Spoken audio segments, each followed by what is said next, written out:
지난해 전북 지역 귀농, 귀촌 인구가 전해보다 늘어난 가운데 5, 60대 1인 귀농이 특히 많았습니다. 귀촌도 1인 가구 비율이 높아 맞춤형 지원이 필요합니다. 전북 지역 법학전문대학원 출신들의 변호사 합격률이 전국 하위권에 그쳐 경쟁력 확보에 비상이 걸렸습니다. 최근 전북에서도 신도시 아파트뿐만 아니라 신규 개발지 상가 턱값이 치솟고 있습니다. 신중한 거래를 주문하는 목소리가 높습니다.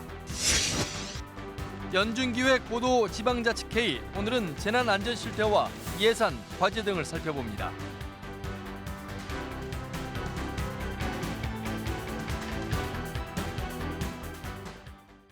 시청자 여러분 안녕하십니까? 전북 7시 뉴스입니다. 국내 코로나19 신규 확진자 수가 이틀 연속 600명이 넘었습니다. 변이 바이러스의 잇따른 등장으로 정부는 이른바 부스터샷, 추가 백신 접종 물량도 협의하고 있습니다. 강푸른 기자입니다. 코로나19 신규 확진자는 610명입니다. 이 가운데 서울, 경기, 인천 등 수도권이 국내 발생 확진자의 78%를 차지했습니다. 방역당국은 증상이 없거나 경증에 그치는 잠재적 감염원이 수도권을 중심으로 넓게 퍼져 있다고 보고 있습니다. 종교시설과 학원, 음식점 등에서 감염이 계속되고 있다면서 환기를 충분히 하라고 당부했습니다. 적어도 고령층의 2차 접종이 완료되고 일반 국민들의 1차 접종이 진행되는 8월 말까지는 사회적 거리 두기와 방역수칙 준수가 매우 중요합니다. 백신 1차 접종자는 오늘 0시 기준 1,515만 명으로 늘었습니다. 인구 대비 접종률은 29.5%입니다. 상반기 아스트라제네카 백신 접종 취소자의 재예약이 진행 중인 가운데 하루 만에 대상자의 절반 이상이 신청을 마쳤습니다. 60살 이상 또는 호흡기 질환이 있어 상반기에 백신을 예약하고도 물량이 부족해 접종받지 못했다면 이달 말까지 화이자 백신으로 다시 예약할 수 있습니다. 계약에 따라 3분기 동안 총 8천만 회분의 백신이 공급될 예정인 가운데 다음 달 수급되는 백신은 일단 1천만 회분입니다. 방역당국은 백신 물량이 풀리는 다음 달 중순 이후에야 일반인을 대상으로 한 대규모 접종이 가능할 것으로 보고 있습니다. 변이 바이러스 감염 예방을 위해 이른바 부스터샷으로 불리는 추가 접종 백신 물량 도입도 제약사와 협의 중입니다. 한편 화이자나 모더나 같은 mRNA 백신을 맞은 뒤 젊은 층에서 심근염과 심막염 발생률이 높아졌다는 해외 분석이 나온 데 대해 방역당국은 아직 국내에서 이상 반응이 보고된 건 없다고 설명했습니다. 인도 등 11개 국가에서 보고된 델타 플러스 변이 바이러스도 국내에서 확인되지 않았다고 설명했습니다. 델타 플러스는 델타형 변이 바이러스의 추가 변이가 관찰되는 유형으로 감염력이 더 크고 항체를 회피할 가능성이 있다고 방역당국은 설명했습니다. KBS 뉴스 강푸른입니다. 전북 지역 코로나19 신규 확진자는 오늘 오전 10시 기준 3명 늘었습니다. 백신 1차 누적 접종자는 오늘 새벽 0시 기준 64만 9,500여 명입니다. 지난 19일 전주의 한 술집을 다녀간 40대가 확진된 뒤 이 술집 운영자와 손님 등 4명이 감염됐습니다. 방역당국은 40대 확진자가 다닌 전주 완산 수영장과 관련해 동선이 겹친 방문객 500여 명에게 검사를 당부하는 한편 40대 확진자가 서울 송파구 확진자와 접촉한 것으로 파악하고 델타 바이러스 여부도 검사하고 있습니다. 익산과 군산에서도 자가격리자 2명이 양성 판정을 받았습니다. 주식회사 명신은 오늘 군산 공장에서 정부의 군산형 일자리 생산 1호차인 다니고벤 출고식을 열고 석 대를 지역사회에 기증했습니다. 다니고벤은 시속 110km까지 속도를 낼 수 있고 한 번 충전으로 최대 250km까지 주행할 수 있으며 앞으로 3년 동안 13,000대가 생산될 예정입니다.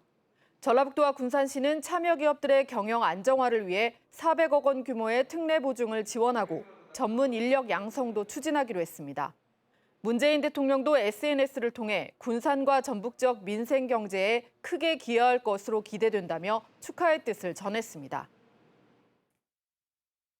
윤석열 전 검찰총장이 다음 주 화요일 오는 29일에 대선 출마를 선언하겠다고 밝혔습니다.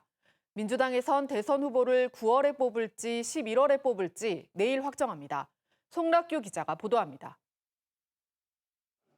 윤석열 전 검찰총장이 오는 29일 오후 1시 대선 출마를 선언합니다.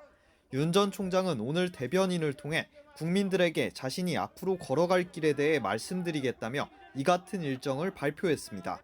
출마 선언 장소로는 윤봉길 의사 기념관을 선택했습니다. 선조들이 목숨을 바쳐 만든 대한민국 건국의 토대인 헌법 정신을 이어나가겠다는 의지를 국민들께 보여드리기 위한 것이라고 윤 전 총장 측은 장소 선택 배경을 설명했습니다. 이 자리에서 윤 전 총장은 대선 출마 의지와 함께 앞으로의 정치 행보에 대해 생각을 밝힐 것으로 보입니다. 특히 국민의힘 입당 여부와 이른바 엑스파일에 대해서도 기자들과의 질의응답을 통해 의견을 밝힐 것으로 예상됩니다. 야권의 또 다른 대선 주자인 홍준표 의원은 탈당 1년 3개월 만에 국민의힘에 복당했습니다. 공정과 자유, 서민과 소통을 기치로 삼아 정권 교체를 위한 하나의 미랄이 되도록 하겠습니다. 민주당 지도부는 현재 9월로 예정된 대선 경선을 미룰지 그대로 치를지를 내일 최종 결정합니다. 송영길 대표는 9월 경선 의지가 강한데 그대로 내일 결정되면 경선 연기를 주장하는 의원들은 별도로 당무위원회를 소집해 결정을 뒤집는 방안도 검토하고 있습니다. 당 안팎에서는 절충안으로 9월 말과 10월 초 사이에 경선을 치러야 한다는 제안도 내놓고 있지만 이재명 지사 측은 반대 입장입니다.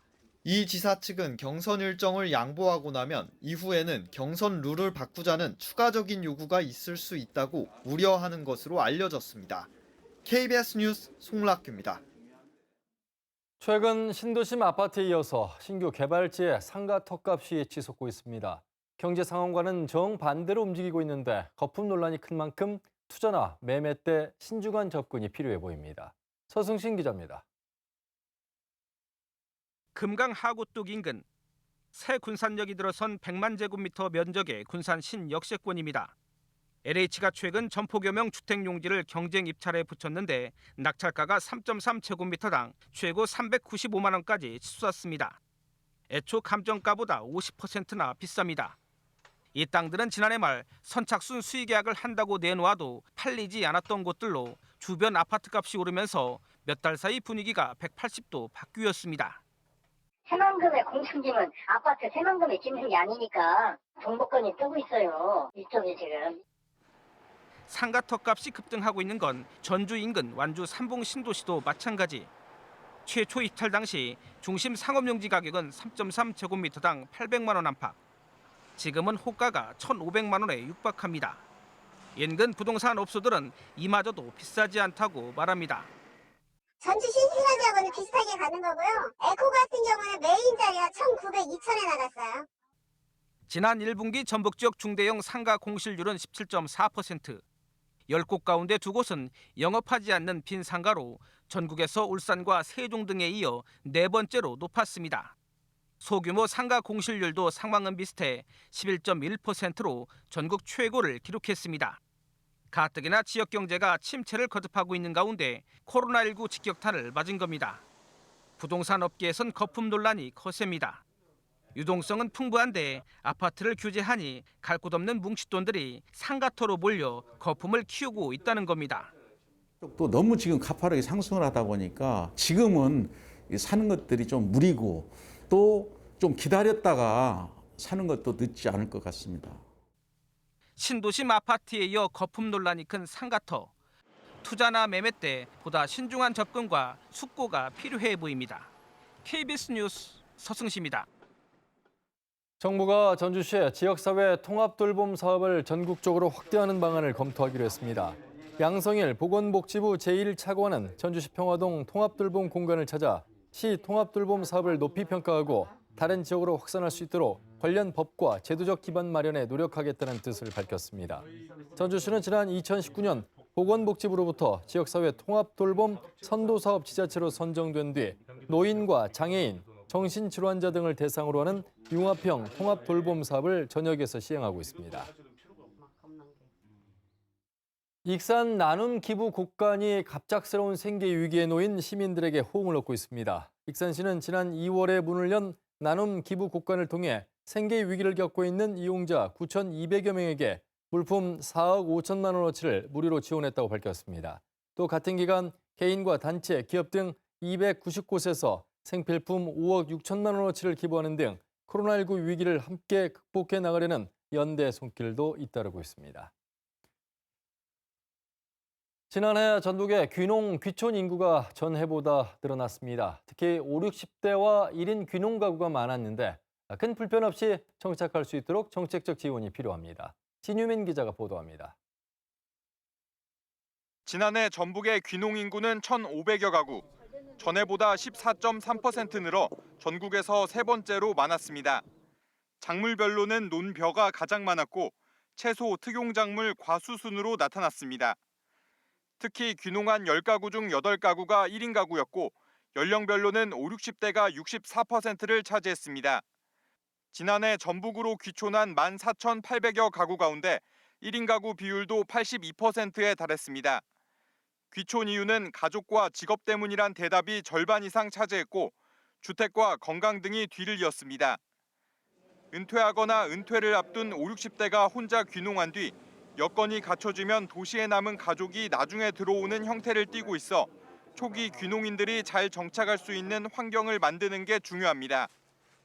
전라북도는 체제형 가족 실습 농장이나 농촌에서 살아보기 등 미리 귀농 귀촌에 적응할 수 있는 정책을 강화하고 있습니다. 83명이 지금 현재 살아보기에 참여를 하고 있습니다. 그래서 그분들이 그 사업을 통해서 내년에는 더 많은 그런 귀농귀촌들이 정착할 수 있도록. 지난해 전북 귀여 가구는 전해보다 17.5% 늘어난 94가구로 전국에서 세 번째로 많았습니다. KBS 뉴스 진유민입니다. 무주군은 농촌 인력난을 덜기 위해 우즈베키스탄 정부와 계절 근로자 파견 근로 협약을 맺었습니다. 이에 따라 우즈베키스탄 노동자 50명은 다음 달 입국해 12월 초까지 우주 지역 농가에서 일하게 됩니다. 무주군은 이들의 항공료와 산재 보험료, 교통비, 간식비 등을 지원합니다. 내년에는 필리핀 노동자 50명을 파견받을 계획입니다. 전북대와 원광대 등 전북의 법학전문대학원, 로스쿨의 변호사 합격률이 전국 하위권에 머물렀습니다.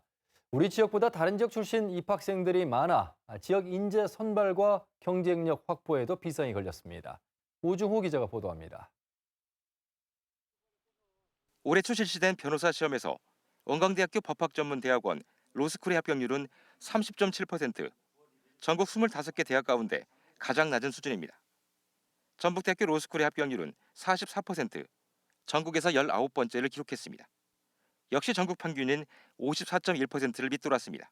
상대적으로 서울 소재권 대학의 학생들보다 성적이 적게 나오고 있기 때문에 그것을 끌어올려줘야 되겠다. 그래서 리트에 관련된 특강을 진행을 합니다. 로스쿨 학생 가운데 수도권 대학 출신이 상당수를 차지해 지역 인재 비율은 여전히 낮습니다.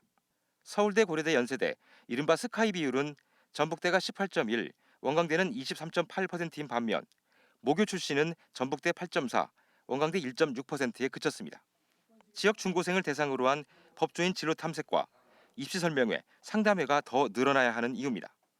오는 2023년부터 지역 인재 선발이 의무화되지만 아직까지 구체적인 선발 비율이 확정되지 않은 상황. 지방대 육성법이 이제 정식으로 시행은 되는데 아직 그 시행령에서 어떤 식으로 이 지방대 학생들을 좀 배려를 할 것인지에 대해서 아직 기준이 명확하지가 않습니다. 수도권 편중 현상이 갈수록 심화되는 가운데 지방대 로스쿨들이 어떻게 경쟁력을 확보해 나갈지 주목됩니다. KBS 뉴스 오중호입니다. 순창 체계산 출렁다리 주변의 산을 사들인 뒤에 일부로 관광농원으로 운영하고 있는 전라북도 전 공무원을 둘러싼 특혜 의혹의 사실관계를 파악하기 위해 전라북도가 감사에 나섭니다.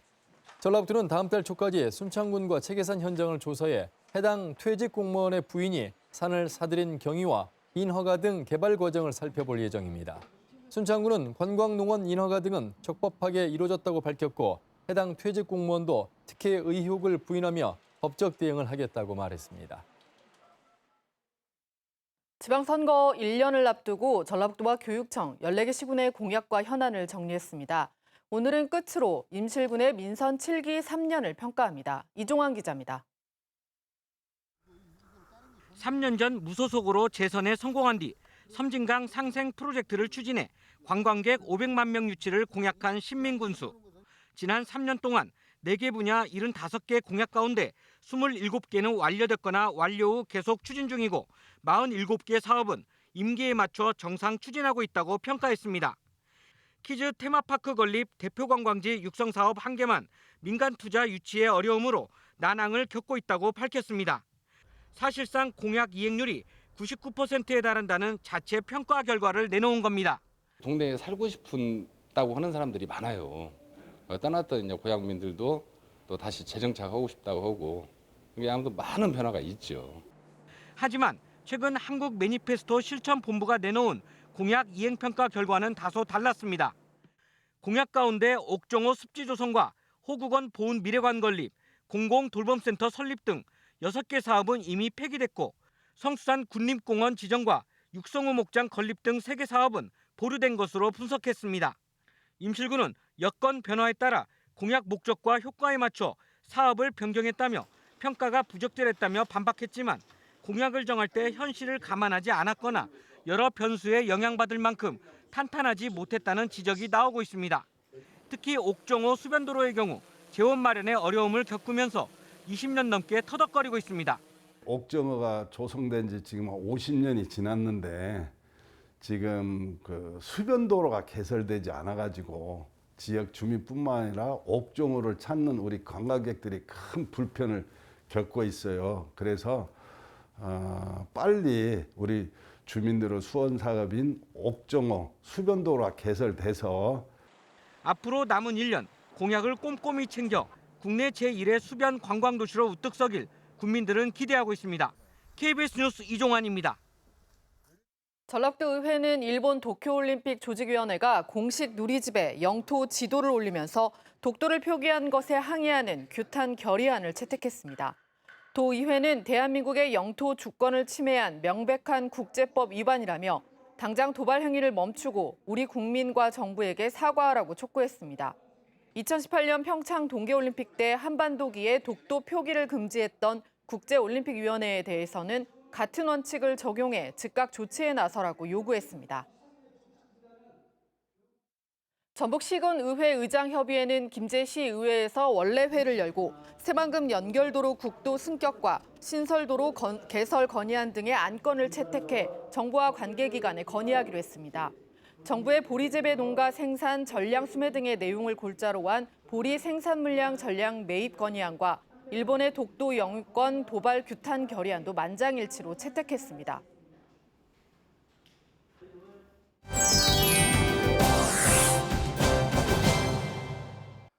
지난해 8월 연일 내린 폭우로 섬진강 2개 무너져 8개 마을이 물에 잠겼습니다. 두 해째 이어지고 있는 코로나19. 전북 지역 누적 확진자는 2,300명을 넘어섰고 지역 경제에도 큰 타격을 줬습니다. 세월호 참사 이후 정부와 지자체의 재난 대응 기능이 화두가 됐는데요. 정부는 재난 분야를 자연재난과 사회재난, 일상 영역의 안전관리 등 크게 3가지로 분류하고 있습니다. 기후변화 등의 영향으로 자연재난이 잦아지면서 지자체가 재난 예방과 복구 등에 투입하는 예산도 해마다 늘고 있는데요. 최근 5년 전라북도의 재난 예산은 6조 7,400억 원, 연평균 증가율은 14.3%입니다. 지난해와 올해 코로나 관련 예산이 큰 폭으로 늘면서 사회재난 예산 규모가 자연재난 분야를 앞질렀는데요. 재난에 대비해 세수 일부를 적립하도록 한 재난관리기금과 재해구호기금의 경우 코로나19 장기화에 따라 취약계층 지원금 등으로 쓰이면서 소진 속도가 빨라지고 있습니다. 시민의 생명과 재산을 지키기 위한 보루인 재난안전 예산의 현황과 과제를 취재했습니다. 임시도로 한편에서 공사 작업이 한창입니다. 지난해 폭우로 끊겼던 도로를 복구하고 있는 겁니다. 10달 만에 다시 찾은 남원 제방붕괴 현장. 새로 둑을 쌓았고 물 흐름을 막아 피해를 키웠던 다리는 곧 철거할 예정입니다. 호우 피해가 컸던 지난해 남원과 장수 등 8개 시군이 특별 재난지역으로 지정됐습니다. 농작물과 시설 피해액만 1,200억 원이 넘었고 특별 교부세 등 지원 예산 4천억 원이 투입됐습니다. 하지만 올해 우기 전까지 복구 공사를 마치도록 한 정부 지침에도 이달 기준 전북의 복구율은 66%에 불과합니다. 특히 3억 원 이상 중대규모 시설 216곳 가운데 공정률이 절반에도 못 미치는 곳이 93곳에 달합니다. 수해 발생 시 남원시 무주군 등 6개 시군에서 재난 예경보 시스템이 제대로 작동하지 않는 치명적인 오류가 있었고 한국수자원공사 등 유관기관과 전라북도의 협조체계도 제대로 작동하지 않는 전북의 사회재난 가운데 눈에 띄는 건 가축 전염병. 2017년부터 지난해 사이 전염병 발생 가축 수는 195만 마리로 전국에서 가장 많았습니다. 방역과 긴급처분, 가축 보상비 등 최근 5년 투입된 예산은 모두 1,056억 원.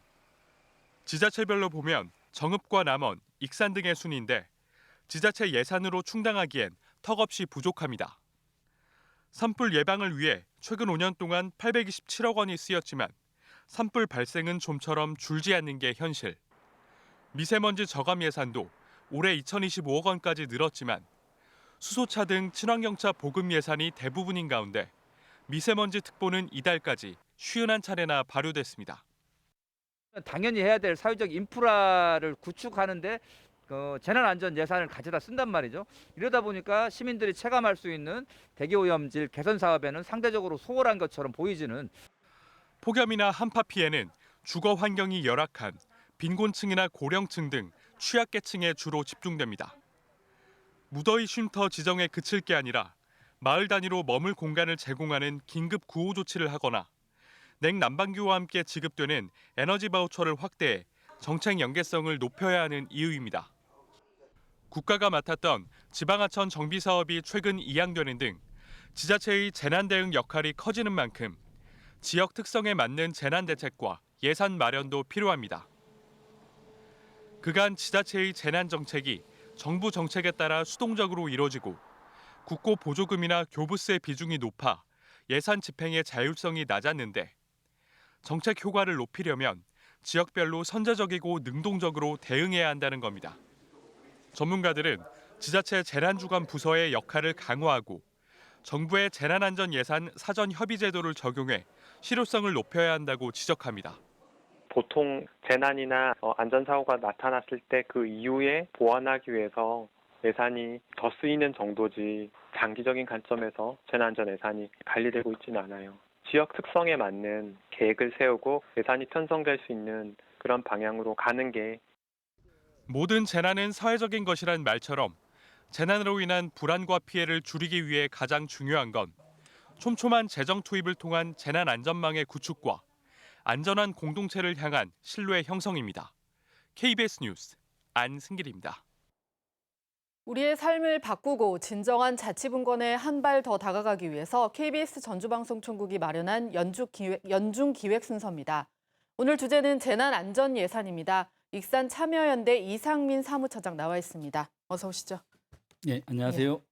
지난해 수해 때문에 특별 재난 지역으로 지정된 곳에는 복구 예산이 지원이 됐죠. 이런 예산이 이제 용도와 상황에 따라서 좀 다르게 지정이 될 텐데 이런 재난 안전 예산 어떻게 마련이 되나요?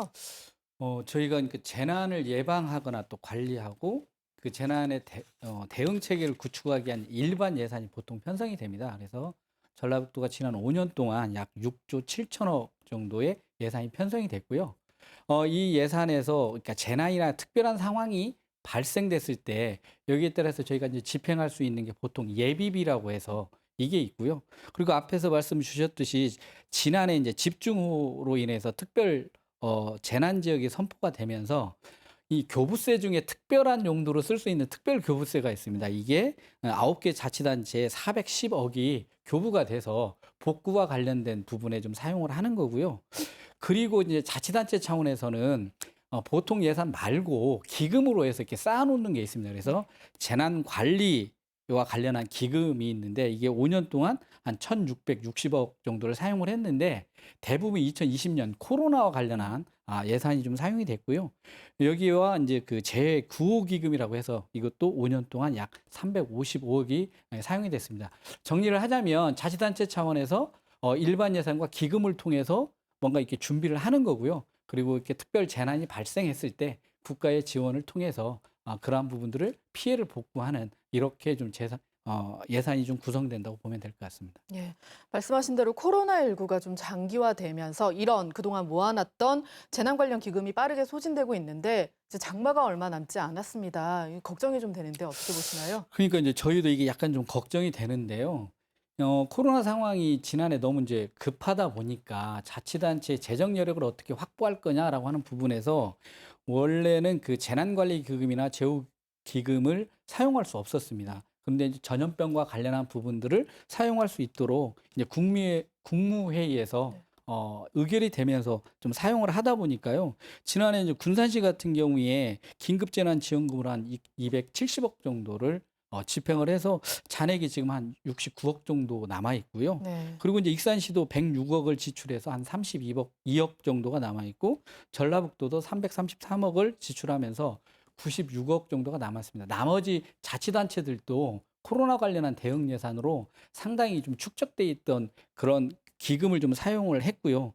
그리고 이제 전라북도 같은 경우에도 이제 재해가 발생했을 때 하는 이렇게 재해 구호 기금이 있는데 이걸 또 작년에 310억을 코로나 관련한 취약계층 지원 사업으로 지원을 하다 보니까 여기도 잔액이 한 91억 정도 남아 있습니다. 그래서 만약에 이제 올해 네. 어떤 이런 집중호우랄지 작년과 같은 상황이 발생을 했을 때 여기에 좀 적극적 대응을 할 수 있겠느냐라고 하는 부분이 좀 문제가 될 수도 있고요. 그래서 이런 부분들은 추경이랄지 이런 것들을 통해서 좀 더 기금을 좀 확보하는 게 좀 필요한 상황이라고 봐야 될 것 같습니다. 예, 말씀하신 대로 이제 피해를 입으면 복구를 마칠 때까지 막막할 수밖에 없는데 이럴 때 좀 도움이 되는 게 안전보험이라고 하는데 이건 좀 어떻게 운영이 되고 있나요? 그러니까 그 안전사고 이제 도민들의 안전사고 일상적인 안전사고를 뭔가 이렇게 보험으로 되는 게 이제 안전보험이고요. 그리고 특히 이제 그 풍수해랄지 이런 보험이 있습니다. 그래서 풍수해 보험은 이렇게 주택이나 그 하우스, 비닐하우스 이런 시설에 대한 것을 이렇게 보장을 하는 건데요. 24평 주택의 경우에는 보통 한 5만 원 정도의 보험료를 내면 이게 완파가 됐을 때 한 7,200만 원 정도를 이제 보상받을 수 있는 건데 이 부분의 한 60% 정도는 또 자치단체나 정부에서 지원을 좀 하고 있습니다. 그래서 2020년에 전국적으로 약 한 5천 건의 이런 건이 발생을 했는데 약 한 270억 정도를 지원을 받았고요. 그리고 전북 지역은 약 360건이 발생을 해서 20억 정도의 어떤 보험금을 좀 받게 됐습니다. 그리고 또한 그 집중호우랄지 이렇게 발생했을 때 가장 큰 게 이제 농작물이나 시설물에 대한 피해일 텐데요. 이 부분은 어떤 농업인이나 그 농업법인이 가입을 할 수 있고요. 여기는 자치단체가 일괄 가입하는 게 아니라 개인이 가입을 해야 되는데 여기도 거의 한 80% 가까이 보조를 좀 하고 있습니다. 그래서 작년에 이제 집중호우가 크다 보니까 한 9,100억 정도가 전국적으로 지급이 됐어요. 그런데 가입하는 데 들어간 비용은 약 한 4,900억이라 그 상당히 이제 보험회사에서는 좀 손해를 봤던 거고요. 전라북도도 그 재보험금으로 한 1,300억 정도를 지급을 받았는데 가입하는 데 들어간 돈은 한 600억 정도 들어갔습니다. 그래서 사실은 어떤 그 공공시설이나 이런 부분들에 대한 복구는 어떤 자치단체나 정부 예산으로 하는 거고요. 그리고 어쨌든 그 주민들이 입을 수 있는 안전사고나 어떤 재산상의 피해는 이런 어떤 보험을 통해서 그런 부분들의 피해를 좀 보상받는 형태로 좀 가고 있습니다. 네. 자연재해로 인한 인재 사고도 있지만 요즘 여러 사회 문제로 자살도 급증하고 있습니다. 자살은 어떤가요? 재난으로 좀 분류가 되고 있나요? 예, 자살은 이제 안전사고 영역에서 자살을 재난으로 좀 보고 있는데요. 저희가 2017년부터 2019년 전국 10만 명당씩 자살률과 관련해서 봤더니 25.6명이 자살을 하는 걸로 나와 있는데 안타깝게도 이제 전라북도는 같은 기간에 약 29.9명입니다. 그러니까 약 한 4.3명이 10만 명보다 자살이 많다는 거거든요. 그래서 이 부분과 관련해서 김제가 가장 높고요. 전반적으로 어쨌든 전라북도 높고 또 문제는 조금씩 높아지고 있다는 겁니다. 해마다. 근데 이제 이런 부분과 관련해서 가장 중요한 게 이제 이걸 뒷받침할 수 있는 예산일 텐데 전라북도 자치단체 총 예산이 한 74억 정도에 불과하고요.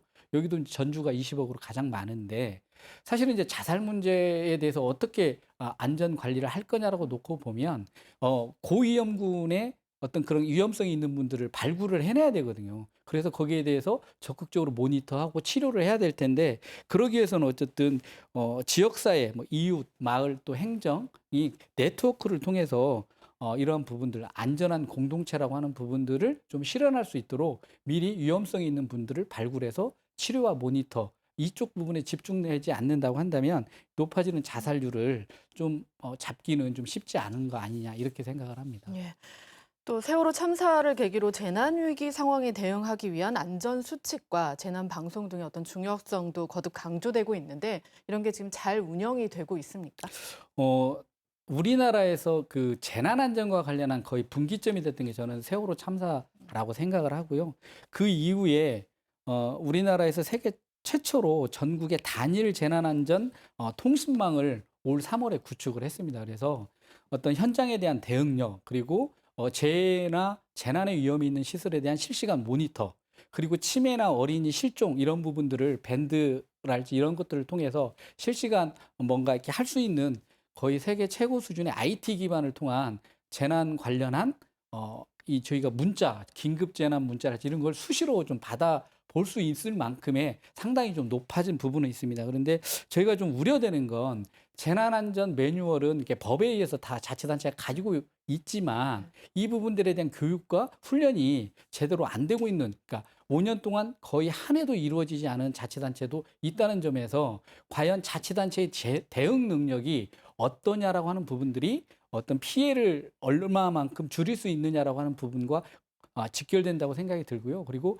시민들 그리고 특히 어린 아이들이 어떤 교육 과정을 통해서 재난 안전에 대한 충분한 교육 과정들을 어떻게 가져갈 수 있느냐라고 하는 부분들이 우리 사회가 갈수록 높아지는 재난 위험을 극복할 수 있는 가장 본질적인 대책이라고 봐야 될 것 같습니다. 예, 오늘 말씀 여기까지 듣겠습니다. 고맙습니다. 네, 감사합니다. 다음 소식입니다. 내년 최저임금 심의 기한이 닷새 앞으로 다가온 오늘 노동계가 첫 요구안으로 시급 1,800원을 제시했습니다. 사용자 측은 코로나19로 사정이 어려워졌다며 난색을 표했는데 올해도 심의에 시간이 걸릴 것으로 보입니다. 김지숙 기자가 보도합니다. 양대 노총이 내년도 최저임금 요구안을 처음 내놨습니다. 시급 1,800원, 월급으로 따지면 225만 7천 원가량인데 올해보다 23.9% 높은 금액입니다. 코로나19로 심해진 양극화를 극복하기 위해 올려야 한다는 주장입니다. 코로나가 발생하고 나서 오히려 경제적 불평등이 더 심화됐다라고 할 수 있겠는데요. 저소득계층들의 근로소득이 가장 많이 감소한 것, 두 자릿수 이상 감소한 것으로 드러나고 있고 최저임금위원회에서 함께 논의하고 있는 사용자 측은 큰 충격이라고 밝혔습니다. 소상공인들이 코로나19 직격탄을 맞은 상황에서 이처럼 큰 폭의 인상은 어렵다는 겁니다. 경기가 회복되고 있다고는 하지만은 일부 업종의 이야기일 뿐이지 실제 최저임금을 부담해야 하는 이들에게는 하루하루가 한숨의 연속이라고 생각을 하고 있습니다. 사용자 위원들도 논의를 통해 요구안을 밝힐 방침인데 지금과 비슷한 수준일 거로 전망됩니다. 응답자 92%가 최저임금을 동결하거나 내려야 한다고 한 소상공인 단체 조사 결과도 있습니다. 내년도 최저임금은 닷새 뒤인 29일까지 심의를 마쳐야 하지만 지금까지 정한 건 임금을 시급으로 정하되 월급도 같이 밝히자는 내용뿐입니다. 지난 논의에선 임금을 업종별로 따로 적용할지를 두고 노사 입장 차이가 좁혀지지 않았습니다. 사용자 측은 업종별로 따로 적용하자, 근로자 측은 일괄 적용하자고 주장하고 있습니다. 여기에 임금을 올릴지 말지에 대해서도 입장 차가 크다 보니 올해도 법정 시한을 넘기게 될 거로 보입니다. KBS 뉴스 김지숙입니다. 전주교도소가 옮겨갈 평화동 작지마을에 대한 토지와 지작물 보상 절차가 본격적으로 시작됩니다. 평화동 3가 작지마을 일원의 땅 17만 1,500여 제곱미터와 수목, 주택 등 지작물 122건이 해당되며 보상비는 406억 원 규모입니다. 전주시는 내년 6월까지 보상과 이주단지 조성을 마무리하고 내년 말 주민 이주를 거쳐 오는 2023년 12월까지 수용인원 1,500명 규모의 전주교도소를 지을 계획입니다. 더불어민주당 윤준병 의원이 항일 투쟁으로 평가받는 동학농민혁명 참여자의 서훈을 촉구했습니다. 윤 의원은 오늘 국회 대정부질문에서 동학농민혁명 참여자를 독립유공자로 서훈하는 건 정부의 마땅한 책무라며 참여자의 명예 회복과 유족의 복지 향상을 위해 유족 수당도 검토해야 한다고 말했습니다. 중대 산재를 막기 위해서는 국가 사무인, 근로감독 업무를 시도지사에게 위임해 자치단체가 책임감을 갖고 산재 사고 줄이기에 나서도록 해야 한다고 제안했습니다. 군산경찰서는 마사지 업소로 위장해 성매매 영업을 한 혐의로 40대 업주를 입건했습니다. 단속 현장에서 적발한 40대 남성과 업주가 고용한 외국 국적 여성 3명도 조사하고 있습니다. 해당 업주는 지난달부터 최근까지 군산의 한 마사지 업소에서 전화 등을 통해 성매수남을 유인한 뒤 경찰 단속을 피해 성매매 영업을 한 혐의를 받고 있습니다. 군산 지역 낚시 어선들이 오늘 새만금과 고군산 군도 일대 어린 넙치와 조피볼락 10만 마리를 풀어놨습니다. 어족자원 보호와 지속 가능한 바다 생태계를 조성하자는 취지입니다. 군산 지역 낚시 어선들은 지난해에도 고군산 군도 일대 어린 넙치 6만 마리를 방류했습니다.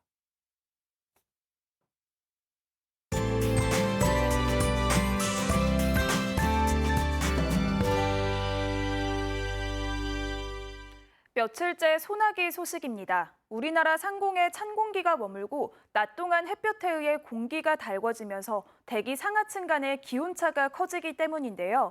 지형적인 영향이 더해지는 곳에서는 더욱 강한 소나기 구름이 만들어져 지역차가 크게 나타나고 있습니다.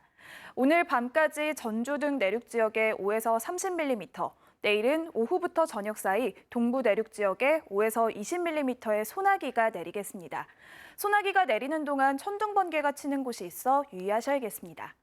맑은 하늘 보기가 참 어렵습니다. 주말에도 새벽부터 아침 사이 기압골에 의해서 비가 내릴 전망입니다. 내일은 구름이 많은 가운데 자외선 지수가 매우 나쁜 단계까지 오르는 곳이 있겠습니다. 아침 기온은 18도 안팎에서 시작하겠고요. 한낮 기온은 군산과 부안 27도, 그 외 지역은 28도까지 오르겠습니다. 동부 내륙의 한낮 기온, 완주와 남원이 28도, 순창은 29도로 한낮에는 오늘보다 조금 더 덥겠습니다. 내일까지 서해 남부 해상은 바다 안개가 짙게 끼겠고요. 천문조에 의해서 바닷물의 높이가 높습니다. 만조시 해안가 안전에 유의하셔야겠습니다. 내일은 전국에 구름이 많은 가운데 오후부터 밤사이 산발적으로 소나기가 내리겠고요. 한낮 기온은 서울과 대구가 28도로 예년 이맘때 초여름 더위가 예상됩니다. 날씨였습니다. 곳간에서 인심 난다는 말이 있죠. 경제적으로 여유가 있어야 이웃도 도울 수 있다는 뜻인데 항상 맞는 말은 아닌 것 같습니다. 익산 나눔 곳과는 다릅니다. 어려움 속에서도 이웃을 생각하는 마음이 차곡차곡 쌓이는 곳. 인심이 넘쳐서 곳간이 열리는 곳입니다. 한 사람의 통큰 기부보다도 지역사회의 나눔과 연대의 씨앗이 더 값져 보입니다. 뉴스를 마칩니다. 시청해주신 여러분 고맙습니다.